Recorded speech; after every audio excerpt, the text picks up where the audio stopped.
Morning walk তো daily হয়, কিন্তু ছুটির দিনে একটা আলাদাই মজা থাকে। হ্যালো বন্ধুরা, আজকে এই মিষ্টি রোদ্দুর মাখা সকালে আমরা বেরিয়ে পড়লাম মর্নিং ওয়াকে। সকাল সকাল সবাই বিজি, আমাদেরই কাজ কাম নাই। এই তুমি কি করছো গো? আমাকে একটুও ভালোবাসো না বলো? আশপাশ দেখতেই ব্যস্ত, আমার দিকে একটুও তো মন দিচ্ছ না। তোমার সাথে আমি কথা বলবো না। আরে বাবা, তোমার কি এই জায়গাটা দেখে একটুও ভালো লাগছে না বলো? দেখো আমাদের জায়গাটা কত সুন্দর, তোমাদের ওখানে তো খালি কারখানা আর ধোঁয়া। ও হরি, ওই বাজে জায়গায় না তোমাকে আমার মতো এত ভালো বউ দিয়েছে, হ্যাঁ? তাই বদনাম করো না, চায় মন দাও। আরে হ্যাঁ, তাই তো। চা একদম রেডি। এখন এক কাপ চায় শুধু তোমাকেই চাই। চললো রাস্তা ব্যারাকপুরে, আমরা ফিরলাম বাসে করে।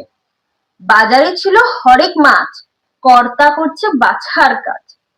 বাজার করা শেষ, নিলাম সবজি আর মাছ। আজকের মতো টাটা গুড বাই, আছে অনেক কাজ।